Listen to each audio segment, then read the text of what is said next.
محمد علی درانی صاحب، سر مجھے یہ بتائیے کہ اب یہ طے کرنا بہت ضروری ہے سر کہ اس ملک کو آپ کس نظام کے تحت چلانا چاہتے ہیں؟ آیا آئین اور جمہوریت کے ساتھ چلانا چاہتے ہیں یا طاقت اور مفادات کے ساتھ چلانا چاہتے ہیں؟ فیصلہ کریں، اور یہ بھی فیصلہ کریں کہ عوام کی رائے کا احترام کیا جائے گا، جو جمہوریت کی سب سے بڑی اساس ہوتی ہے، طاقت ہے، جو جمہور ہے۔ آئین کی پاسداری اس ملک میں ہوگی یا نہیں ہوگی؟ غلط کام کرنے والوں کا احتساب ہوگا یا نہیں ہو سکے گا؟ اپنے مخالفین کو صرف اختلاف کی بنیاد پر ملک دشمن اور غدار بنایا جائے گا یا ایک قومی یکجہتی پیدا کی جائے گی؟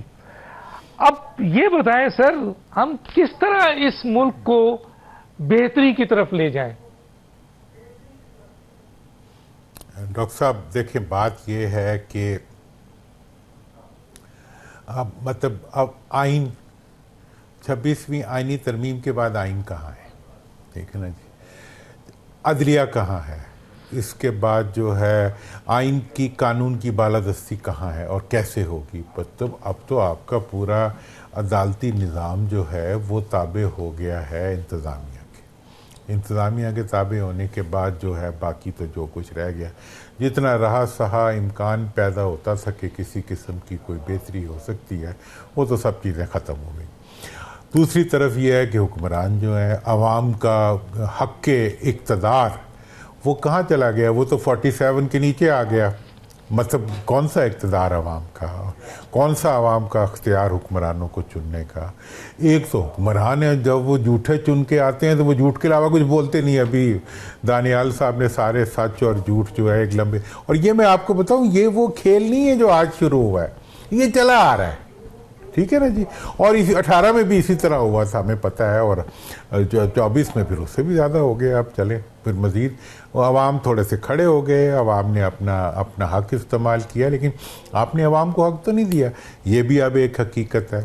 اب اس سے آگے بڑھتے ہوئے اب آپ اس وقت ایک شدید ایک چیلنج آپ کو درپیش ہے جو آپ کی سالمیت کے خلاف ہے، جو کہ دہشت گردی کی شکل میں آپ کے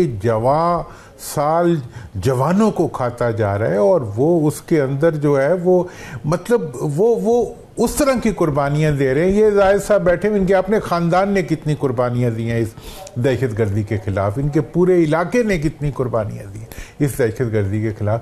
اس دہشت گردی کو ہینڈل کرنے کے لیے اب یہ صورتحال ہے کہ آپ کسی حقیقی مجرم کے بجائے آپ اپنے سیاسی مخالفین کو اس کے لیے ریپریمانڈ کرتے ہیں، اور آپ انہی کے اوپر سب کچھ ڈال کے انہی کو دہشت گردی کا ذمہ دار ٹھہرا کے آپ اپنے لیے اتنا بڑا ظلم۔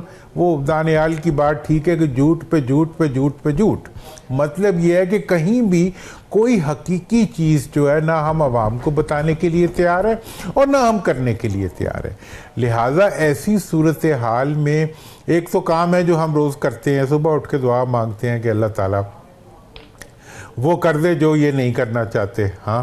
اور ویسے تو یہ حال ہے کہ پھر جب حکمران جیسے ہوتے ہیں ویسے ہی پھر عوام کو بھی بننا پڑتا ہے۔ اور آج کی جو صورتحال ہے وہ یہ ہے کہ آپ وداؤٹ گورننس کی اصلاح کے بغیر آپ اپنی کسی چیز، اب گورننس کا یہ دیکھ لیں، SIFC بنائی مطلب ملکی اداروں نے، اس SIFC کا جو حال اس حکومت نے کیا ہے اور جو بیوروکریسی نے اس کے پکھیے ادھیڑ دیے، مطلب وہ کوئی قدم اٹھانے کا اشارہ کر دیں وہ 4 بیوروکریٹس ان کے اپنے آ کے اس کے آگے لیٹ جاتے ہیں، آپ کچھ نہیں کر سکتے نیا کام۔